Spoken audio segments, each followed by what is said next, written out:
جانیے کہ بلی کیوں پیدا کی گئی۔ بلی کی پیدائش کے پیچھے کیا راز ہے؟ اللہ تعالیٰ نے جتنی بھی مخلوقات بنائی ہیں ان کی تخلیق کے پیچھے کوئی نہ کوئی راز ضرور ہے۔ بلی کی تخلیق کے پیچھے اللہ تعالیٰ کی حکمت کچھ اس طرح ہے کہ جب حضرت نوح علیہ السلام کی قوم پر سیلاب کا عذاب آیا تھا تو اللہ تعالیٰ نے سیلاب آنے سے پہلے حضرت نوح علیہ السلام کو حکم فرمایا تھا کہ ایک کشتی بنائیں اور ہر جاندار کا جوڑا بھی اپنے ساتھ اس میں سوار کر لیں۔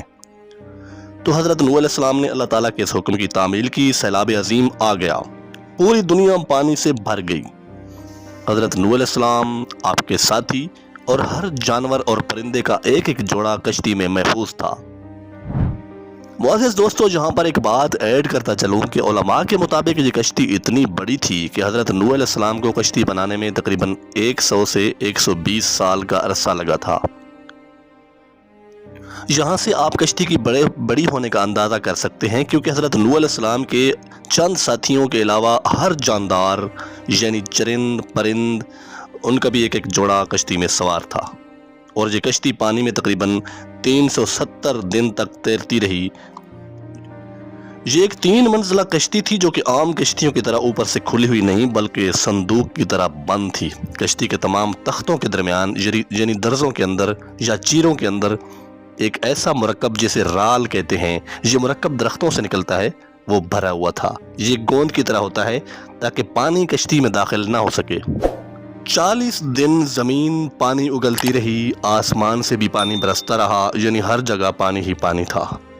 کشتی سلامت رہی، کیونکہ کشتی چلانے والا کوئی فرد نہیں بلکہ خود اللہ تعالیٰ تھا۔ اسی دوران کشتی کے اندر چوہے پیدا ہو گئے۔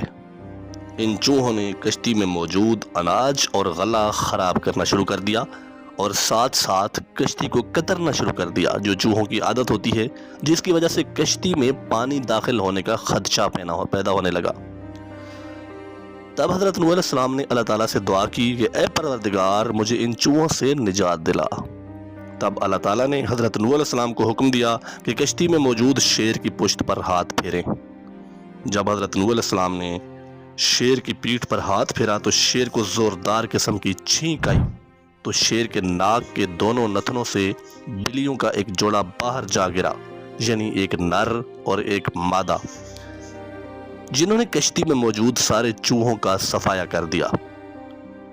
اللہ پاک نے دنیا میں ہر چیز کسی نہ کسی مقصد کے لیے بنائی ہے۔ آخر میں آپ سے درخواست ہے کہ میرے چینل راز ٹی وی کو سبسکرائب کر دیں اور بیل آئیکن کو کلک کریں تاکہ ہماری مزید ویڈیوز آٹومیٹکلی آپ تک پہنچتی رہیں۔ اللہ حافظ۔